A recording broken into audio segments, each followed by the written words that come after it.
our agenda for tonight. We're going to hear just a little bit about Fire Safe Camp Meeker, which is an exciting emerging organization in the hood. And then we're going to have 3 presentations. One is about community wildfire protection plans, and in particular, kind of as an entree to the plan that we'll be putting together collaboratively for Camp Meeker.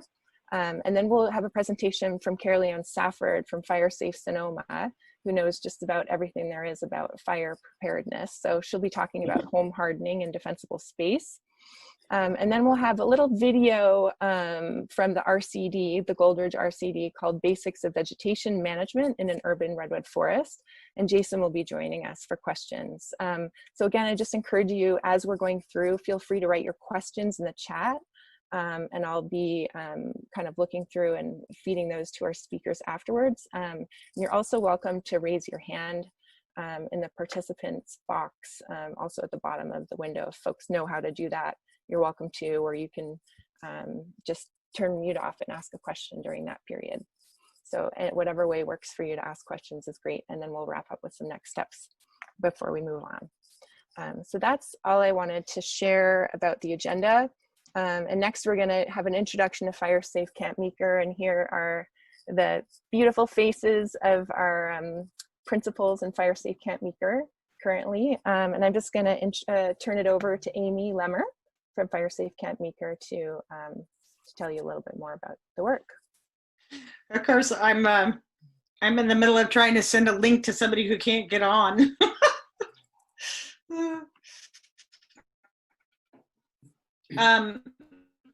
So I'm Amy Lemmer, and I've lived here in Camp Meeker, Occidental area for about 30 years.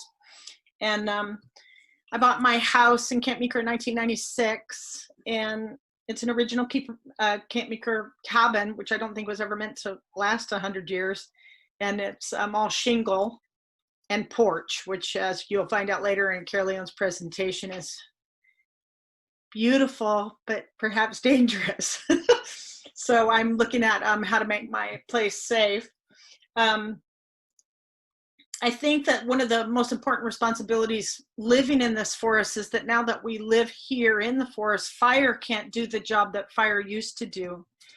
Fire used to clear everything on the underbrush. And so I've always wondered and been concerned about stewardship of this forest and how to do it in a good way.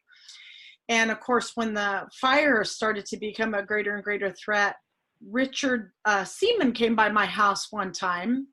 He came and he said that he was interested in starting some firework. And I don't think that I would have ever gotten it started myself if he hadn't had the courage to just go door to door and say, we need to do something about this. And he really got the ball rolling. So I want to mention the courage that he had to do that. It's kind of nerve-wracking going door to door, as anybody who's done it knows. And I think that taking this responsibility serious is looking at 100 years of neglect of what would naturally have cleared out the underbrush. So even though it's a daunting task, we decided to take it on and steward our forests because we love living here. We love living in the trees, and we want to take good care of them. So that's why I joined, and why I was really glad to partner with the other people that have also joined this team. So thank you. And I'm Sheila Denton, and I too have been living in Camp Meeker for about 30 years. We raised our son here. I was the director at Westminster Woods for most of that time, down the street. We live on Market Street, and we have the distinction of living in the house that used to be the Camp Meeker bar. So that's fun. Katy. I was worried about fire, and then Richard knocked on the door, and so I let him. We talked for 20 minutes, and then he moved on. And I called him about 4 days later and said, "I want to help you." So I too am grateful for that, his instigation of this. I was inspired that one person would take that on. I think that gave me enough courage to say, "Okay, so." It takes just a few people to get something going here. It only takes a spark. That's a song. It's a beautiful place to live. You know, we've all watched the fires that have happened in the past couple of years. My father-in-law lived with us for 7 months because he lost his home in the Tubbs fire, and you know, he's 93 now. And what I think about this project is it's kind of in permaculture, they call it stacking functions. I love that it's fire preparedness. As Amy said, it takes care of, you know, the idea is to take care of some of the stuff that fires would have cleared out. I also love that it's beautification. You know, if you go to Armstrong Redwoods, you see redwoods, and then you see, you know, 18-inch tall ferns. You don't see a bunch of bladder fuel in between. And we've got all sorts of stuff that's grown up in between that really doesn't belong here. And so I like the fact that handling the fire issue is actually the same thing as restoring it more closely to what it would have been before we all moved in. Yeah. Who's going next? I go next. Hi everyone, I'm Fawn. I've been a Camp Meeker resident for about 21 years. And before that, I lived on the other side of the old road. So I've pretty much been exploring and loving Camp Meeker my whole life.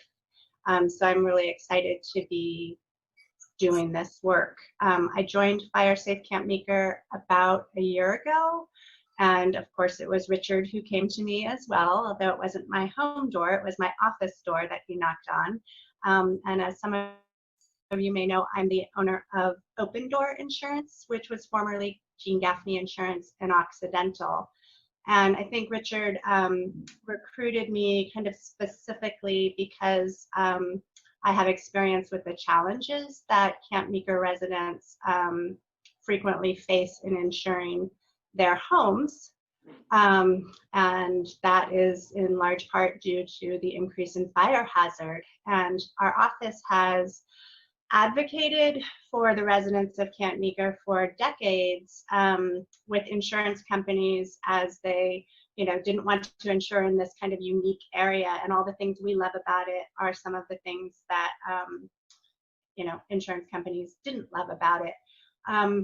And over the past few years, that advocacy has been harder and harder as the fire hazards and frequency has just increased, and the insurance carriers have become, like the rest of us, really aware of the hazards that are out there. So when I joined Fire Safe Camp Meeker, my hope was to kind of take that advocacy from my office to the street and help Camp Meeker residents to protect themselves and their communities, to make all of us safer. And that's really what Fire Safe Camp Meeker is about. It's a community-driven organization that's got this vision of making this a safer place for all of us, and it's going to take all of us to make that happen. So it's exciting to have you guys on the call.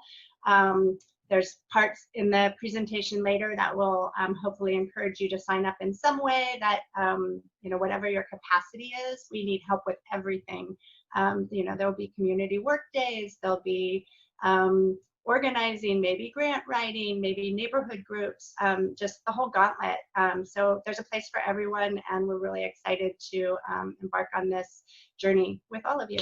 So thank you for being here. Let's get the CWPP party started. I'll go next. My name is Katy Beck, and I have I relocated to Camp Meeker.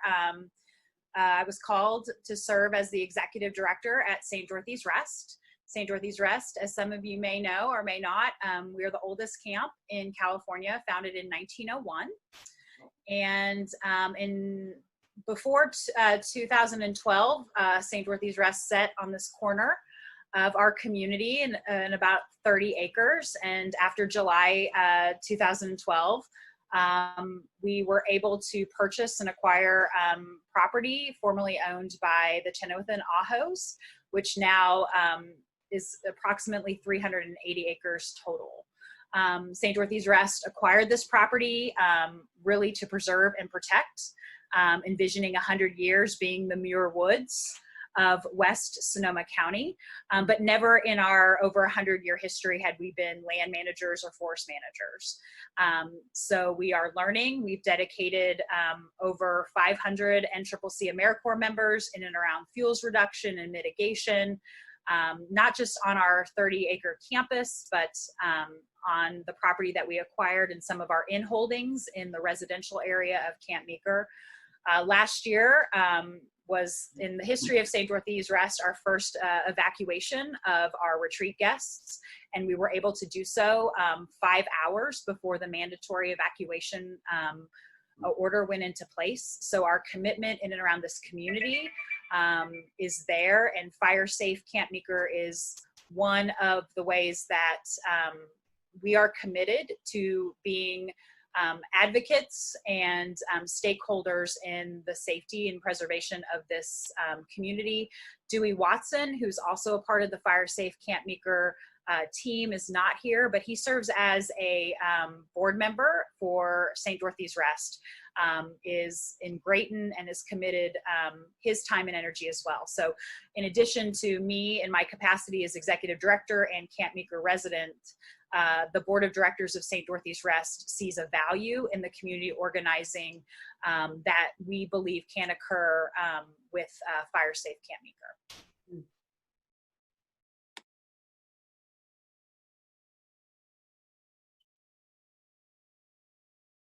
Great. Well, is that it from everyone at Fire Safe Camp Meeker? And someone want to give an introduction to Adriana? Oh, I can introduce myself. Okay. Sounds good. So hi, everyone. I am going to be pulling up a presentation to explain a little bit better what this whole Community Wildfire Protection Plan is, what it means, and how we will make it together. But before I do dive in, I wanted to thank Fire Safe Camp Meeker for that awesome introduction. It's really good to hear from all of you, and also to say it's just great to see so many folks interested in this topic who are on the call today. And like we've all been saying, this just can't happen without a community who cares. So you being here is just very inspiring to us, and makes us feel like we can continue with this work, knowing that we're going to get somewhere. So, and I also wanted to say that we have some agency folk in the room.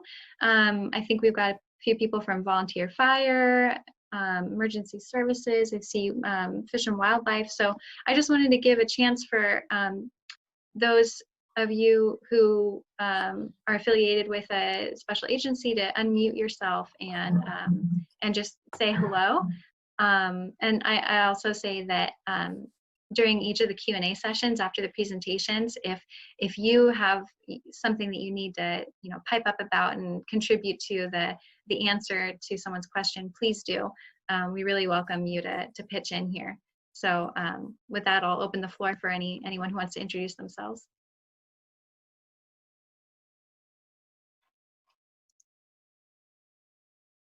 I could do a few call outs. And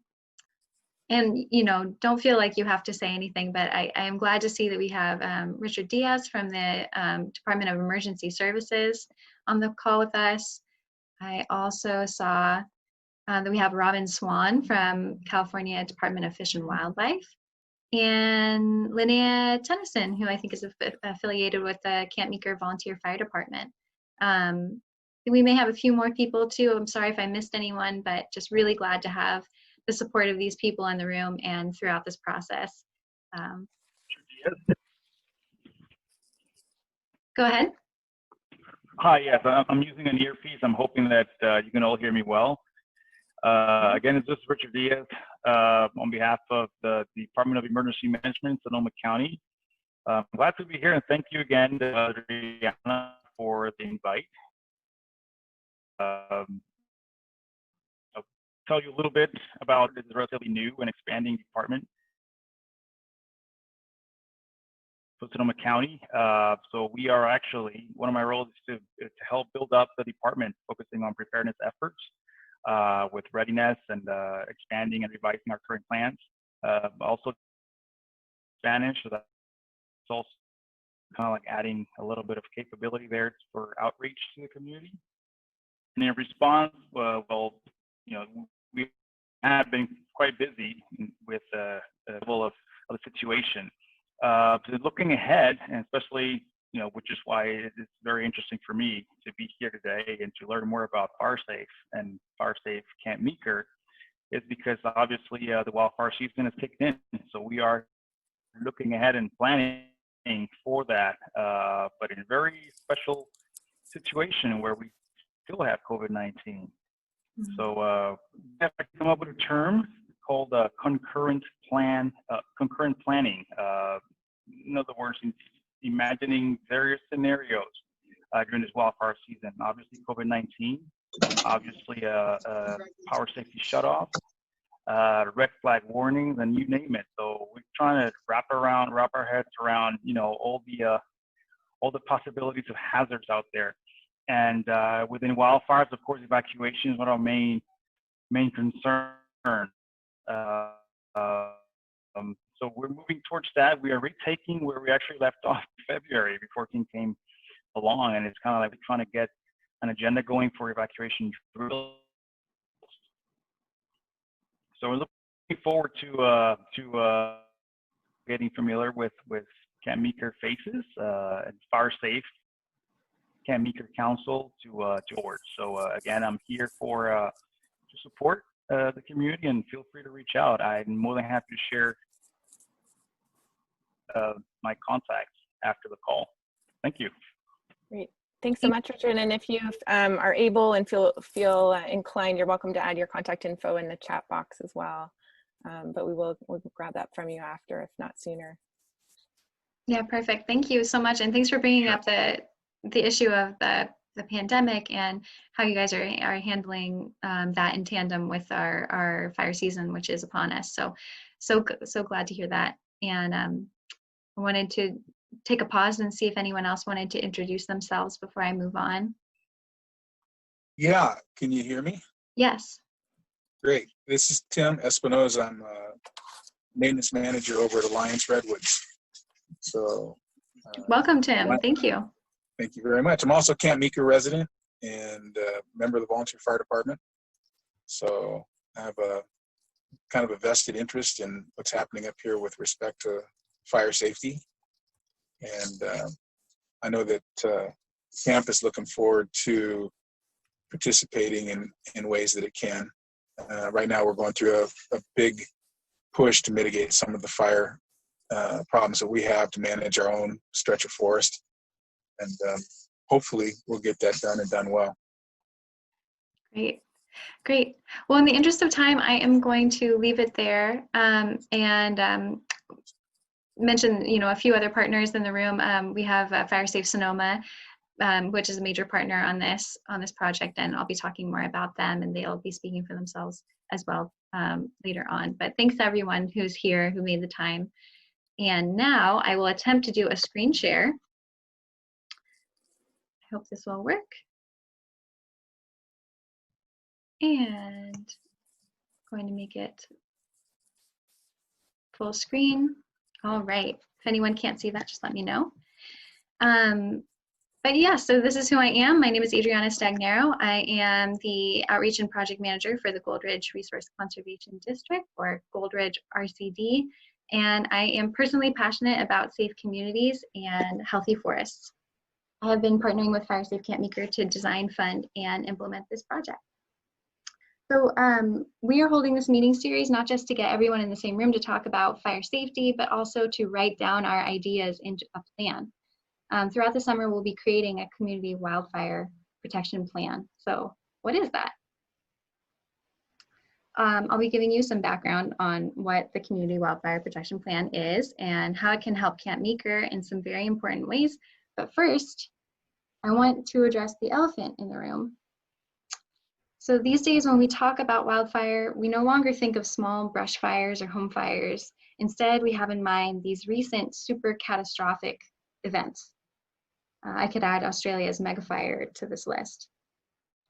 Fires have gotten big, and that is scary. It's even paralyzing, I acknowledge. And it causes us to think that the way to keep us safe is by taking big action. So we think of large-scale wildland fuels reduction projects. That's what comes to mind. But in this list of all the things that we can do to make us safe, and it is a good long list, the place to start is not so much out of the wildlands, but really the place to start is right at home.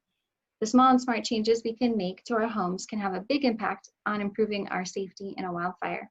So let's hold this in mind throughout today's meeting. Starting at the home, residents can reduce fire intensity by managing the vegetation near their homes. Then they can make changes to reduce the flammability of the home to protect against cast embers. When wildfire strikes, they can create a smart plan for evacuating safely. And finally, they can improve the wildlands for fire safety.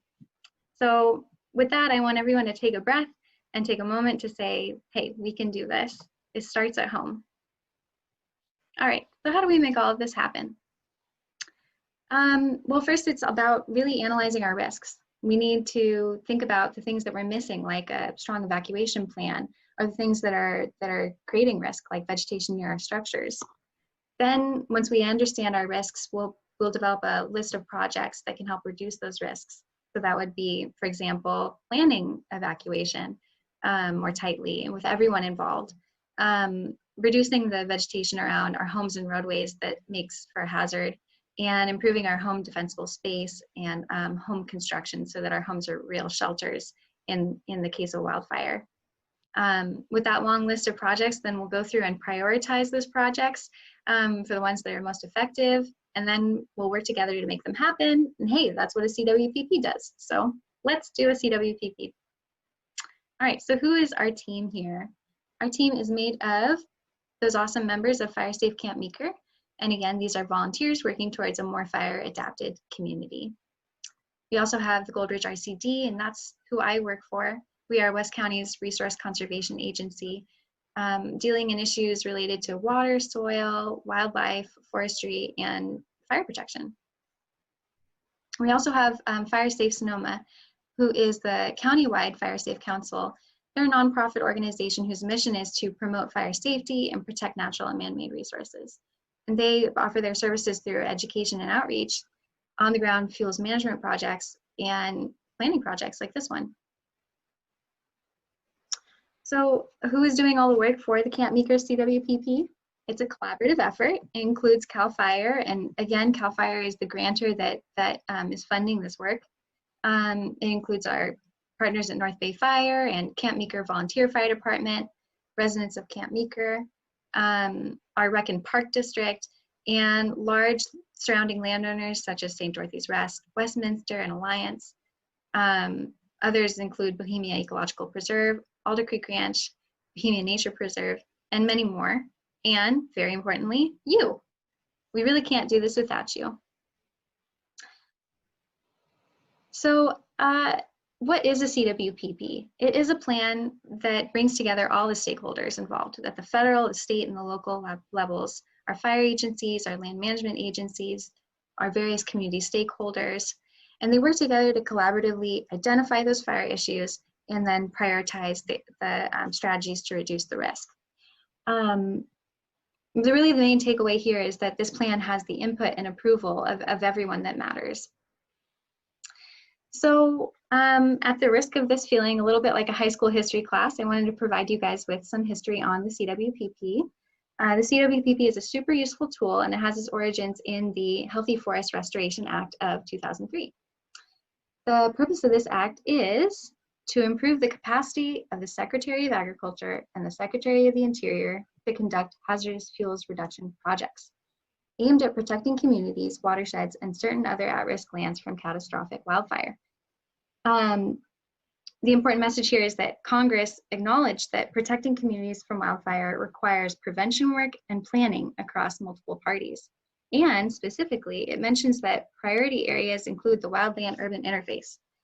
The wildland-urban interface, or WUI, is super important because it is an area of high risk. It's the transition point between the wildlands and urban areas or suburban areas, specifically where homes are embedded in the same vegetation type as found in the outer wildlands. I think this describes Camp Meeker pretty well, wouldn't you say? And a big reason for higher fire risk in the WUI is that homes are typically very flammable, as our next presenter will talk about. And if flammable homes are surrounded by vegetation, then there's little that can keep a wildfire from spreading from, in this setting.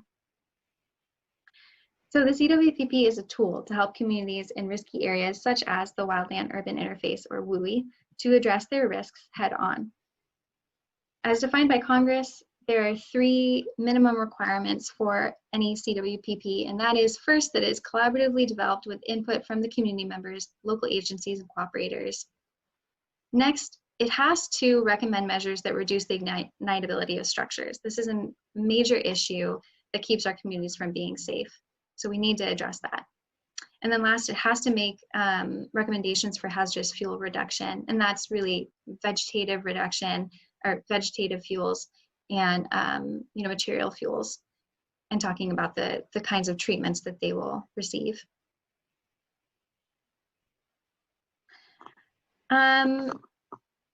Yeah, I just want to go back and say that that's really it. That's the main components. And I want to say that every time we have a meeting like this, we accomplish the first requirement by bringing together folks like you for a conversation. And over the next 2 presentations, we'll talk about, talk really directly about these issues with our home ignition and hazardous fuels in the form of vegetation. So just digging into this a little deeper, it's really important to say that the CWPP is not regulatory. Instead, it is driven by and informed by the community.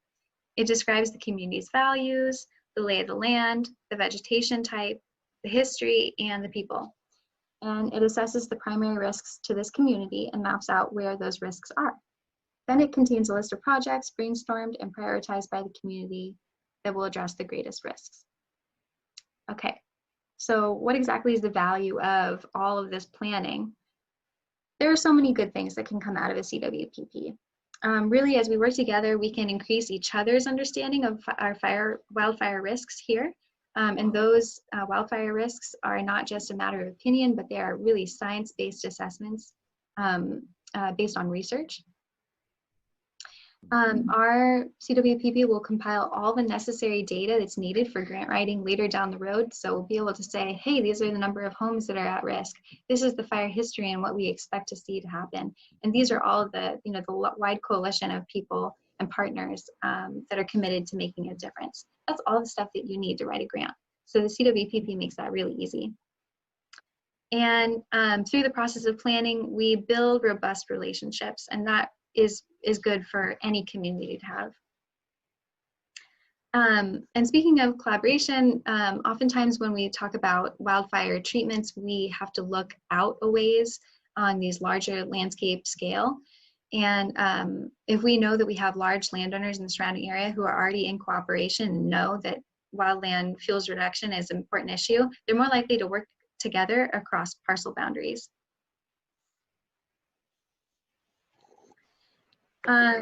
So having a CWPP in place is amazing. It doesn't guarantee funding. However, it's really important to note that state and federal agencies really do prioritize projects that have CWPPs developed. Our projects that come out of a CWPP are really well developed, and they are convincing to funders. That said, grants, however much we want to rely on them, they really can't do everything. And it's worth emphasizing that the best projects are those done by and for the community. And some of those projects are really the low-hanging fruit. Those are the projects that are close to home, they're low labor, low cost. We can get them done together even without grants. So we'll talk a little bit more about those later in the meeting. But just keep in mind, we want to save grant writing for those bigger, more expensive projects that we can't do as a community. So fire is a growing issue for our county, the state, and the planet. What's the larger context of this CWPP work? Well, in terms of Sonoma County, the county is about to start updating the countywide CWPP. This new and improved version will be much more advanced than the last, featuring some sophisticated modeling around wildfire risk and a higher level of community inclusion. Camp Meeker's CWPP will be submitted to the county's CWPP as an appendix. So in other words, the county plan will be the umbrella under which Camp Meeker's local plan will reside. And in the even larger context, the county's CWPP will be annexed in the wildfire chapter of the county's revamped multi-jurisdiction hazard mitigation plan. So as you can tell, the county is taking some serious action on disaster prevention planning. The multi-jurisdiction hazard mitigation plan is the federally mandated plan for agencies who plan to apply for post-disaster funding for all the risks, including seismic, flood, tsunami, pandemic, and of course, wildfire. By submitting the Camp Meeker plan to this larger process, Camp Meeker is telling the county exactly what it values, what its concerns are, and how it wants to see fire prevention occur in its neighborhood. So this is a great way for us to put ourselves on the map and tell the county what we want instead of the other way around. Of course, it's a collaboration, but I feel like it's a great opportunity that the community can take. So I'll just wrap up by saying we really can't do this without you. As we move forward, we need the community to be part of the Community Wildfire Protection Plan. So I want to pitch the 2 upcoming meetings. So today we're at the Intro to Community Wildfire Protection, but next Thursday we'll be having a meeting focused on risk assessment, talking about our strengths and weaknesses. And then the following Thursday on the 25th, we'll be discussing projects that can help protect our lives, our property, and the environment. And later at the end of the meeting, we will have a sign-up slide where folks can write down their names to express what they're interested in doing to stay a part of this growing project. If you want to stay in touch with us, please find us on Facebook. You can also send us an email, and in the not too distant future, you can visit our website. All right, I'm going to stop sharing my screen now. Thanks very much, everyone. Thanks so much, Adriana. That's great. And I'm not seeing any questions in the chat. And I think given we're just running a few minutes behind, we'll hold questions about the Community Wildfire Protection Plan for after Caerleon's presentation. And we'll take questions for both Caerleon and Adriana. And I'm going to go ahead and put in the chat box a link to the introductory slides. Adriana mentioned there's a sign up. So if anyone needs to pop off a little early, we'll talk about that for a minute at the end of the meeting. But if you have to duck out, please go ahead and take a quick look here and see if there's anything you're interested in. There's also a slide which is a virtual information table that has more resources about fire protection. So after hearing how important this wildfire protection plan process is, and really this is the way that the community can really elevate your concerns and have the projects you think need to be done or the risks that you're worried about really heard and incorporated into the process. So we'll hear a little bit more about some of these issues. We're going to hear now from Caerleon Safford from Fire Safe Sonoma. And I'll just quickly hand the floor over to you, Caerleon, for your presentation. And again, just a reminder to folks, feel free to write questions or reflections in the